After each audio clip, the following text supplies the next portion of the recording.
아멘. 오예배 나오신 성도님들 주님의 이름으로 축복합니다. 우리 옆에 있는 성도님들과 함께 인사할까요? 당신은 하나님의 복된 사람입니다. 네, 앞뒤에 있는 성도님들과 함께 인사하겠습니다. 당신은 하나님의 존귀한 사람입니다.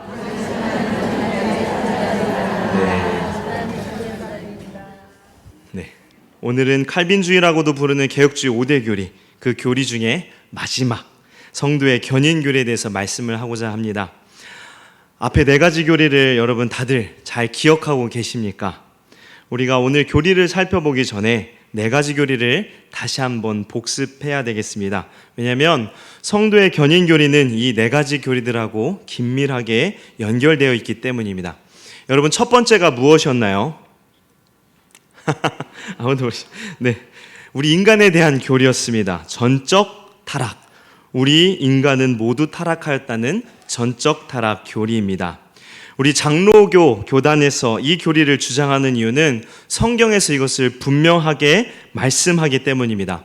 바울 사도는 인간의 타락한 모습을 로마서 3장 10절에서 12절에 이 구약의 성경을 인용하여 이렇게 말씀합니다. 보시면 기록된 바 의인은 없나니 하나도 없으며 깨닫는 자도 없고 하나님을 찾는 자도 없고 다 치우쳐 함께 무익하게 되고 선을 행하는 자는 없나니 하나도 없도다. 성경은 인간의 비참한 현실을 말씀합니다. 인간은 모두 타락하였다. 생각과 행동, 우리의 모든 것이 타락하였기에 우리는 하나님의 영광에 참여할 수 없다라고 성경은 강조합니다. 그 어떤 누구도 하나님께서 기뻐하시는 선을 행할 수 없습니다. 인간은 철저하게 어둠을 향해 열심히 달려갑니다. 하나님이 아닌, 하나님이 없는 곳으로 달려가고 그 모든 인간이 달려가 도착한 곳은 어디일까요? 바로 사망입니다. 사망이 우리를 기다리며 그 이후 심판이 우리를 기다린다고 성경은 말씀합니다. 이제 타락한 인간은 하나님의 진노의 심판에서 벗어날 수 없게 되었습니다. 결코 스스로 이 진노의 심판에서 벗어날 수 없습니다. 본인의 의지와 노력으로는 선을 행할 수 없기 때문입니다. 성경은 태초의 아담부터 시작하여 계속해서 죄의 비참함, 타락한 인간의 역사를 보여주고 있으며 우리에게는 아무 희망이 없음을 말씀합니다. 이것이 바로 첫 번째 교리, 전적 타락 교리입니다. 우리 개혁주의 5대 교리 중에 인간에 관한 교리를 가장 먼저 말하고 있는 것은 바로 인간은 아무 능력이 없음을 보여주기 위함입니다.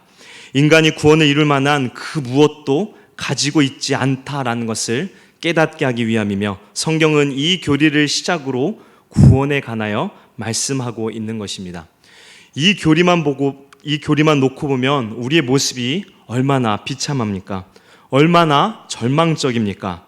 그런데 하나님께서는 이 절망적인 인간에게 구원의 은혜를 주시기로 작정하십니다.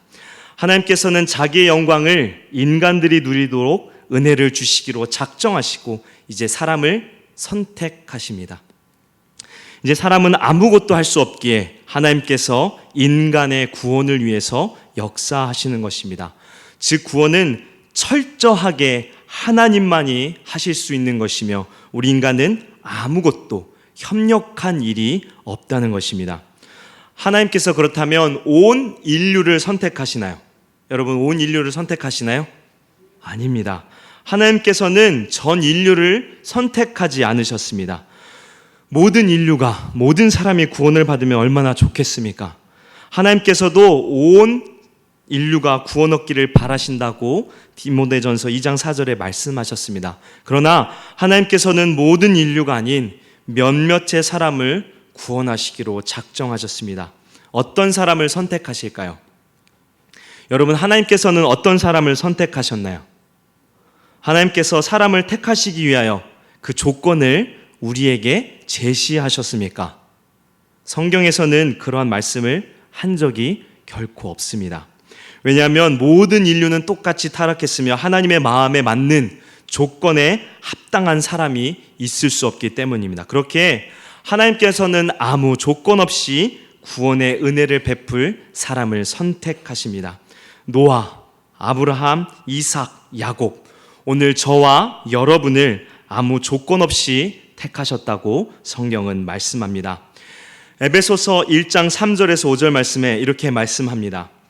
바울 사도가 찬송하리로다 하나님 곧 우리 주 예수 그리스도의 아버지께서 그리스도 안에서 하늘에 속한 모든 신령한 복을 우리에게 주시되 곧 창세전에 그리스도 안에서 우리를 택하사 우리로 사랑 안에서 그 앞에 거룩하고 흠이 없게 하시려고 그 기쁘신 뜻대로 우리를 예정하사 예수 그리스도로 말미암아 자기의 아들들이 되게 하셨으니. 아멘. 하나님께서는 자신의 기쁘신 뜻대로 저와 여러분을 택하셨다고 말씀합니다. 하나님께서 우리를 구원해야만 하는 이유가 있으셨나요? 아닙니다.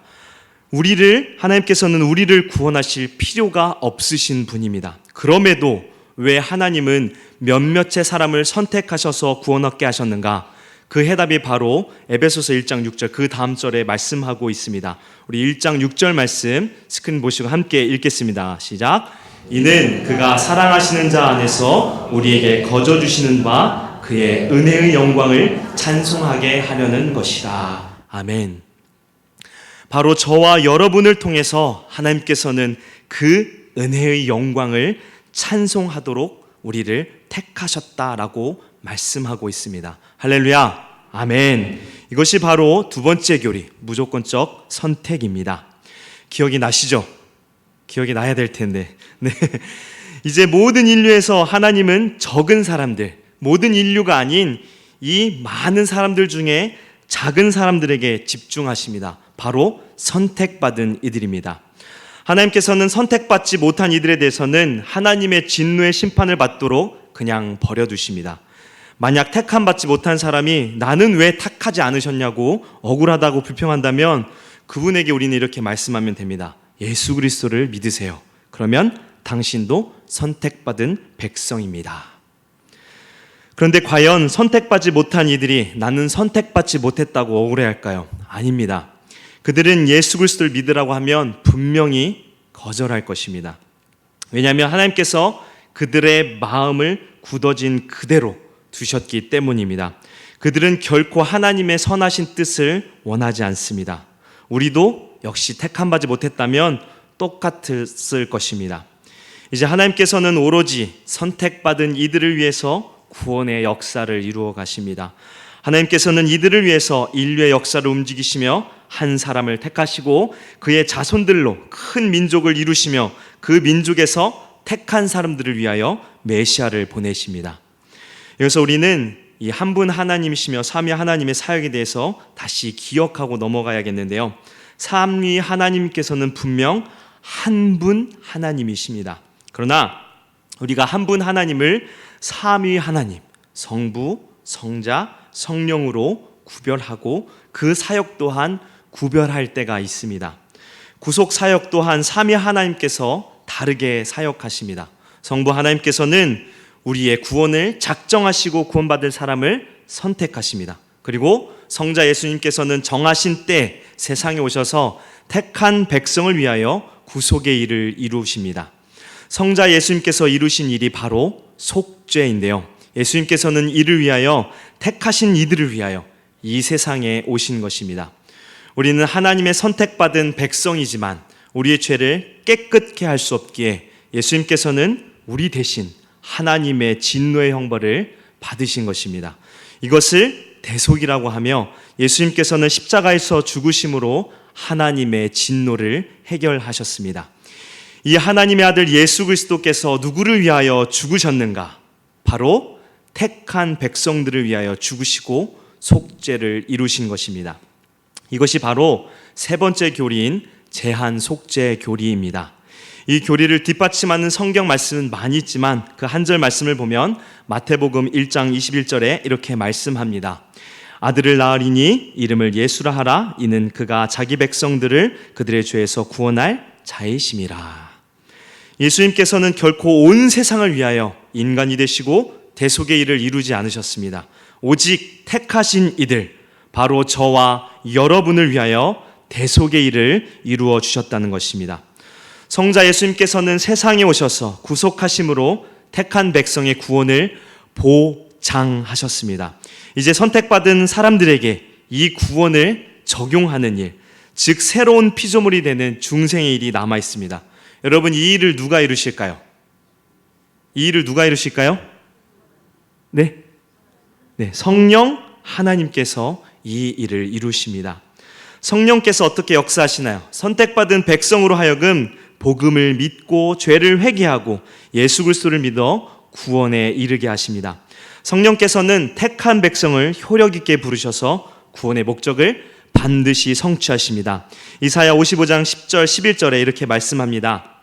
이는 비와 눈이 하늘로부터 내려서 그리로 되돌아가지 아니하고 땅을 적셔서 소출이 나게 하며 싹이 나게 하여 파종하는 자에게는 종자를 주며 먹는 자에게는 양식을 줌과 같이 내 배에서 나가는 말도 이와 같이 헛되이 내게로 되돌아오지 아니하고 나의 기뻐하는 뜻을 이루며 내가 보낸 일에 형통함이니라. 성령의 사역이 결코 실패하지 않을 것이라고, 형통할 것이라고 말씀합니다. 이것이 바로 네 번째 교리, 불가항력적 은혜, 다른 말로는 성령의 효력 있는 부르심이라고 불리는 교리입니다.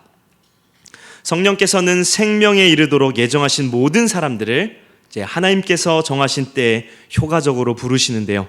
성령께서 택함 받은 사람이 하나님의 일들을 이해하도록 그 마음을 영적으로 그리고 구원에 이르도록 조명하시고 또 돌같은 마음을 제거하셔서 살같이 부드러운 마음을 주십니다. 무엇보다도 의지를 새롭게 하셔서 이제는 하나님의 선한 것을 우리가 결정하고 행동할 수 있도록 이끄십니다. 성령의 부르심을 받은 사람은 새롭게 변화되어서 하나님께서 기뻐하신 선한 일을 능히 할 수 있다는 것입니다. 이것이 바로 성령의 효력 있는 부르심이라고 불리는 교리입니다. 우리가 살펴본 이 네 가지의 교리는 타락한 인간을 시작으로 하나님의 구원의 순서를 따라 교리들을 설명하는 것을 볼 수 있습니다. 이제 이 네 가지 교리들을 바탕으로 성도의 견인 교리를 오늘 살펴보고자 합니다. 성도의 견인이라는 것은 우리가 쉽게 얘기하면 한 번 구원받으면 영원히 구원받는다라는 교리입니다. 더 정확하게 말씀드리면 성령의 부르심을 받고 거룩하게 된 자들은 은혜의 자리에서 타락할 수 없으며 마지막 날까지, 예수님 오시는 그날까지 이 은혜의 자리에 있으며 영원히 구원을 받을 것이다 라고 말하는 교리입니다. 인간은 구원을 이룰 만한 능력이 없고 오직 하나님께서 택하시고 속죄의 사역을 이루시며 구원을 얻을 믿음을 주시도록 성령께서 우리를 부르셨습니다. 즉 구원의 사역은 계속해서 제가 말씀드렸듯이 오직 하나님께서 이루시는 일입니다. 그러나 인간의 자유와 책임을 주장하는 아르미니안주의자들은 하나님께서 이루시는 구원에 인간의 노력을 반드시 포함시킵니다. 전에도 말씀드렸는데 이들은 인간의 자유와 책임을 강조하기 위해서 하나님의 구원 사역에 반드시 인간의 행함에 대한 공로를 포함시킵니다. 그러다 보니 어떻게 될까요? 구원에 대한 확신이 있을까요? 아닙니다. 그래서 그들은 마지막 교리인 이 성도의 견인 교리에 대해서 매우 부정적입니다. 우리의 반대편에 서 있는 이 아르미니안주의자들은 인간을 믿을 수 없기에 성도가 끝까지 구원을 이룰 수 있을지 알 수가 없고 언제든지 배교할 수 있다라고 말하는 것입니다. 그런데 우리는 어떻게 말합니까? 우리는 구원을 이루시는 분이 하나님이시기에 그 구원은 반드시 완전하게 이루어진다고 담대하게 주장할 수 있는 것입니다. 그래서 저는 오늘 제목을 완전한 구원을 이루시는 하나님이라고 정한 것입니다. 그렇다면 배교, 하나님을 배반하는 일이 발생할 수 있는가라는 문제를 우리가 살펴보아야 합니다. 여러분은 배교가 가능하다고 보시나요? 구원받았으나 하나님을 떠나는 사람을 배교자라고 말하는데요. 견인의 교리가 있다면 과연 배교가 있을 수 있을까요? 그런데 성경을 보면 배교에 관하여 자주 언급합니다. 우리가 새벽에 에스겔서를 보는데요. 에스겔 말씀을 보면 택한 백성 이스라엘이 하나님의 은혜를 누리고도 하나님을 배반하는 일들로 심판을 받게 됨을 우리가 보옵니다. 또 신약 서신서들을 보면 이 사도적 공동체를 떠난 사람들이 있었다라고 말씀합니다. 그래서 사도 요한은 요한일서 2장 19절에 이렇게 말씀합니다. 그들이 우리에게서 나갔으나 우리에게 속하지 아니하였나니. 우리는 배교에 관하여 분명하게 알 필요가 있습니다. 앞에서 말씀드렸듯이 구원을 상실할 수 없다면 배교를 범한 사람은 애초에 거짓된 신앙 고백을 한 사람에 불과한 것으로 우리가 판단해야 할까요? 우리가 한 가지 반드시 놓치지 말아야 할 것은 우리는 여전히 죄의 유혹에 빠지기 쉬운 인간이라는 것입니다. 앞에 네 번째 교리에서 말씀드렸듯이 우리가 예수 그리스도를 믿는 믿음을 통해 구원을 얻고 난 후 우리는 선한 행동을 할 수 있게 됐지만 죄에서 완전히 벗어난 것은 아닙니다. 우리는 이것을 잊어서는 안 됩니다. 구원받은 그리스도인은 절대로 의의 길에서 벗어나지 않는다. 절대로 타락하지 않는다.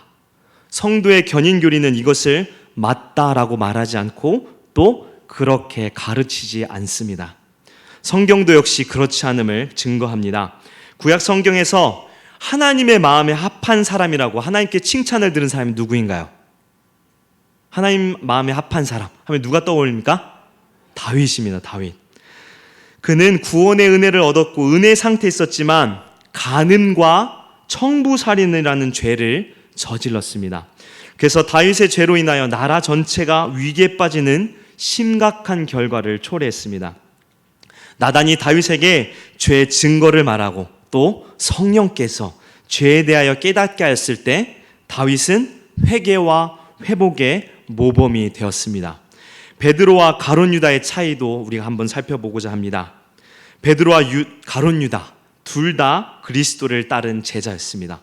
둘 다 신앙 고백을 하였고 회심한 것처럼 보였습니다. 그러나 주님이 최후의 만찬 때 다락방에 그의 제자들과 함께 모였을 때 그분은 그들 가운데 한 명이 자신을 팔 것이며 또 다른 사람은 자기를 부인할 것이라고 예고하셨습니다. 그리고 그리스도께서 예언하신 대로 유다는 은 30에 예수님을 팔았고 후회 가운데 자살했습니다. 베드로가 예수님을 부인한 것은 이 유다의 배반과 다를 바 없는 악한 것입니다. 예수님은 베드로의 부인에 대하여 경고하였습니다. 이에 대하여 베드로는 자신이 예수님을 결코 부인하지 않을 것이라고 선언했죠. 그러나 베드로는 예수님을 3번이나 알지 못한다고 예수님의 예언대로 부인하였습니다. 그리고 그가 3번 부인한 후에 재판정에서 끌려 나오시는 예수님과 마주쳤습니다. 베드로 역시 유다와 똑같이 부인했지만 왜 베드로는 회심을 하고 돌아오게 되었을까요? 다락방에서 예수님께서 베드로가 자신을 부인할 것이라고 예언하셨을 때 예수님은 이렇게 말씀하셨습니다. 시몬아 시몬아 보라 사탄이 너희를 밀 까부르듯 하려고 요구하였다. 이 말씀의 뜻은 이렇습니다. 너는 사탄에게는 아무것도 아닌 존재다. 너는 나를 부인하지 않을 것이라고 나에게 말하지만 나는 내가 어떤 존재인지를 알고 있다. 사탄이 너에게 어떻게 할지도 알고 있다. 여기서 말씀이 끝난 것이 아니라 예수님은 계속해서 말씀하십니다. 어떻게 말씀하시냐면 그러나 내가 너를 위하여 내 믿음이 떨어지지 않기를 기도하였노니 너는 돌이킨 후에 내 형제를 굳게 하라. 예수님께서는 베드로를 위해서 기도하였다라고 말씀합니다. 왜 베드로는 그의 죄로 타락할 것을 아셨으면서도 기도하였고 가룟 유다는 내가 하는 일을 속히 하라라고 말씀하셨을까요? 예수님께서는 성부 하나님께서 택하신 자가 누구인 줄을 아셨기 때문입니다. 가룟 유다는 성부 하나님의 택하심을 받지 못한 자입니다. 그러나 베드로는 성부께서 자신에게 택하여 주신 이들 가운데 하나이며 이 예수 그리스도의 죽음으로 구속받을 자라는 것을 예수님께서는 아셨습니다. 예수님께서는 베드로가 심각하고 극단적으로 타락할 것이라는 것을 아셨지만 동시에 성부께서 택한 자이기에 그를 돌이키게 하시며 또 베드로의 구원이 성취되도록 하신 것입니다. 예수님께서는 지금도 택하신 자들을 위해 중보하고 계십니다. 성부께서 택하신 자들이 타락하지 않도록 지켜주시기를 기도하고 계십니다. 구원받은 사람들이 마지막에 구원을 얻게 되는 것, 그것은 오직 하나님이 자신의 은혜와 능력으로 우리를 보존하시기 때문입니다. 우리 모두는 다윗의 삶과 베드로의 삶처럼 심각하고 철저하게 타락할 수 있습니다. 그러나 하나님은 자신의 백성을 그들 자신이 하고자 하는 대로 그대로 내버려 두지 않습니다. 주님은 우리가 타락하지 않도록 우리를 계속해서 중보 기도하십니다. 그리스도께서 베드로를 위해 기도하셨던 것처럼 그리스도는 또한 우리를 위해 중보하십니다. 그리스도는 다락방에서 자신의 제자들을 위해 기도하셨을 뿐만 아니라 우리를 위해서도 기도하셨습니다. 요한복음 17장 20절에 이렇게 주님은 기도하셨습니다. 내가 비옵는 것은 이 사람들만 위함이 아니요 또 그들의 말로 말미암아 나를 믿는 사람들도 위함이니. 그렇기 때문에 우리는 결코 은혜의 자리에서 타락할 수 없으며 확실하게 끝까지 인내하여 영원히 구원을 밟게 될 것이라고 주장할 수 있는 것입니다. 구원받는 참된 믿음으로 예수 그리스도를 믿는 모든 사람은 그리스도 안에서 영원히 안전합니다. 구원받은 우리들, 그리스도께서 목숨을 내어주심으로 죄를 사함받은 사람들은 매우 특별한 위치에 있습니다. 왜냐하면 그리스도께서 아무도 그 사람을 자신의 손에서 빼앗을 수 없다고 말씀하셨기 때문입니다. 요한복음 10장 28절에 예수님께서는 분명하게 우리에게 이렇게 말씀하셨습니다. 내가 그들에게 영생을 주노니 영원히 멸망하지 아니할 것이요 또 그들을 내 손에서 빼앗을 자가 없느니라. 아멘. 그렇기에 구원받은 사람은 영원한 안전 안에 머무를 수 있다고 말하는 것입니다. 이에 대하여 웨스트민스터 신앙고백에서는 성도의 견인교리에 대하여 17장 2항에 이렇게 말합니다. 우리 좀 길지만 우리 함께 천천히 읽어보겠습니다. 함께 읽어보겠습니다. 이러한 성도의 견인은 그 자신의 자유의지에 달려있는 것이 아니라 하나님 아버지의 자유롭고 변하지 않는 사랑에서 흘러나오는 선택 작정의 불변성에 달려있다. 그리고 예수 그리스도의 공로와 중보 기도의 효력, 그들의 안에 있는 성령의 내주하심과 하나님의 씨 효력, 그리고 은혜 언약의 본질에 달려있다. 성도의 견인에 대한 확신은 우리 자신이나 우리의 의지에 달려있지 않습니다. 우리는 그리스도 안에서 변화되고 선한 의지를 가지게 되었다고 할지라도 여전히 우리 안에 죄가 남아있어서 우리는 죄에 취약합니다. 우리의 연약한 의지대로 둔다면 우리는 절대로 견인되지 못할 것입니다. 그래서 우리의 확신은 어디에 있습니까? 바로 하나님께 있는 것입니다. 방금 읽었던 웨스트민스터 신앙고백처럼 하나님께서는 결코 변하지 않으시고 신뢰할 만한 분이십니다. 하나님께서 작정하신 일은 반드시 이루십니다. 왜냐하면 하나님께서는 실패할 계획을 세운 적도 없고 세우실 리도 없으시기 때문입니다. 하나님께서는 우리를 선택하시고 구원하시도록 하는 일에 결코 자신의 마음을 바꾸시지 않을 것입니다. 그분은 무슨 일이 있든지 간에 우리를 구원하십니다.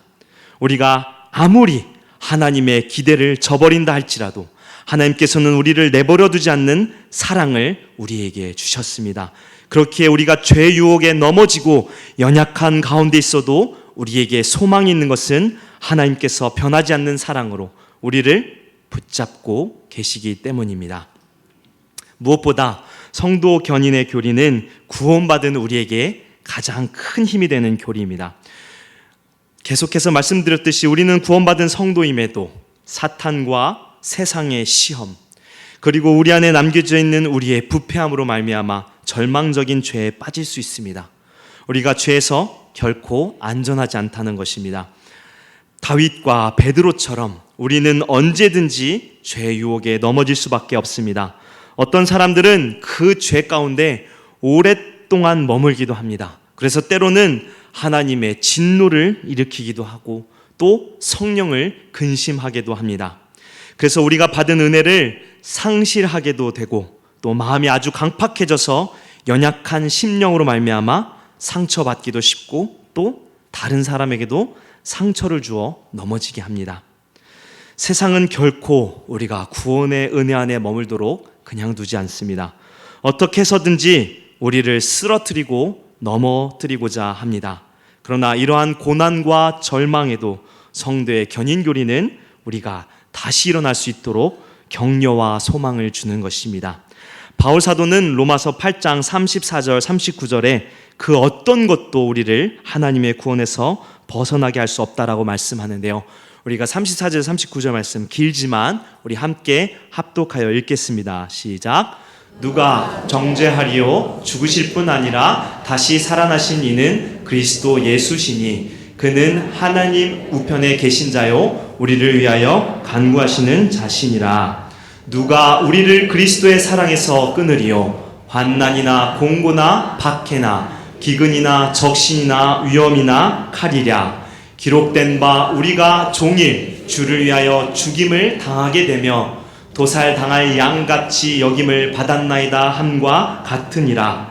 그러나 이 모든 일에 우리를 사랑하시는 이로 말미암아 우리가 넉넉히 이기느니라. 내가 확신하노니 사망이나 생명이나 천사들이나 권세자들이나 현재일이나 장래일이나 능력이나 높음이나 깊음이나 다른 어떤 피조물이라도 우리를 우리 주 그리스도 예수 안에 있는 하나님의 사랑에서 끊을 수 없으리라. 아멘.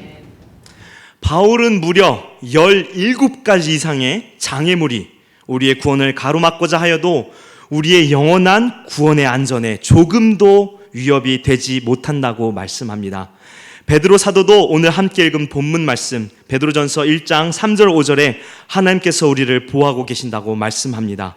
우리 주 예수 그리스도의 아버지 하나님을 찬송하리로다. 그의 많으신 긍휼대로 예수 그리스도를 죽은 자 가운데서 부활하게 하심으로 말미암아 우리를 거듭나게 하사 산 소망이 있게 하시며 썩지 않고 더럽지 않고 쇠하지 아니하는 유업을 잊게 하시나니 곧 너희를 위하여 하늘에 간직하신 것이라. 너희는 말세에 나타내기로 예비하신 구원을 얻기 위하여 믿음으로 말미암아 하나님의 능력으로 보호하심을 받았느니라. 아멘. 본문 말씀은 시대적으로 네로 황제의 박해에 직면해 있던 상황에서 베드로 사도가 흩어져 있는 성도들에게 쓴 편지입니다.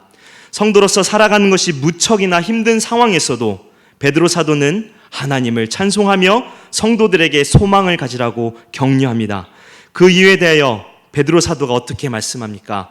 예수 그리스도의 부활하심으로 말미암아 그를 믿는 모든 성도들은 장차 부활하여 천국 기업을 잇는 산 소망을 가지게 되었다고 말씀합니다. 그리고 무엇보다 이러한 소망을 이루기까지 하나님께서 능력으로 보호하여 주신다고 말씀하고 있습니다.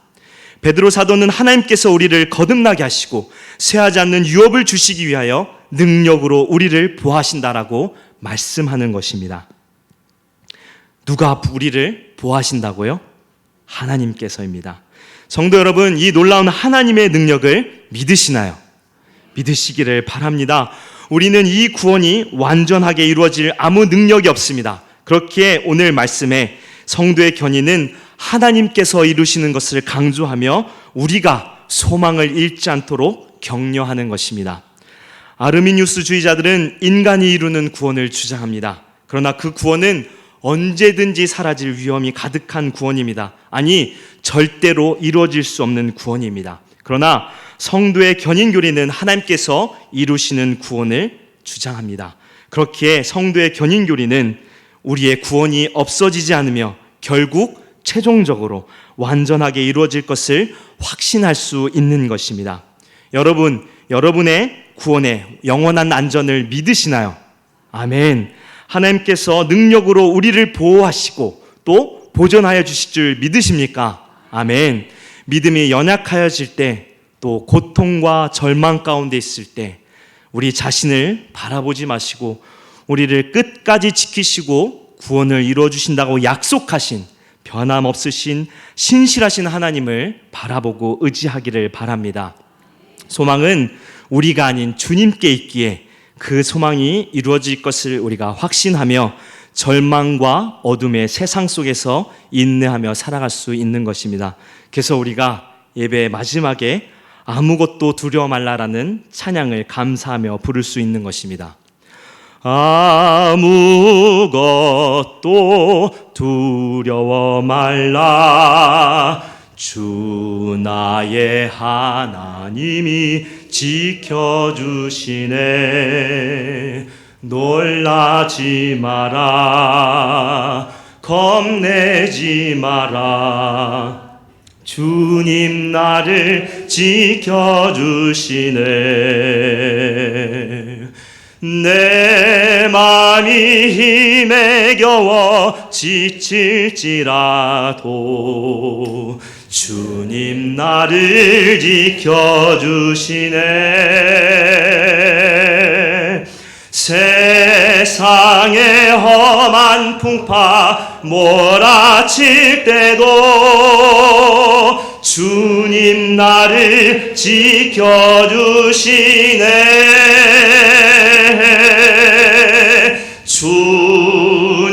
주님은 나의 산성, 주님은 나의 요새, 주님은 나의 소망, 나의 힘이 되신 여호와. 아멘. 칼빈주의 5대 교리는 전적으로 타락한 우리에게 소망을 주는 교리입니다. 우리가 무엇이기에 하나님께서 우리를 창세전에 택하시고 이 구원의 계획을 이루시기 위하여 하나님께서 구원의 역사를 이루어 주시는 것일까요? 우리는 여전히 죄 유혹에 넘어지는 어리석고 부족한 피조물임에도 하나님께서는 우리를 너무나 사랑하시어 예수 그리스도의 속죄로 말미암아 우리의 죄를 간과하시고 화목하는 은혜를 주시기 위하여 지금도 신실하게 일하고 계십니다.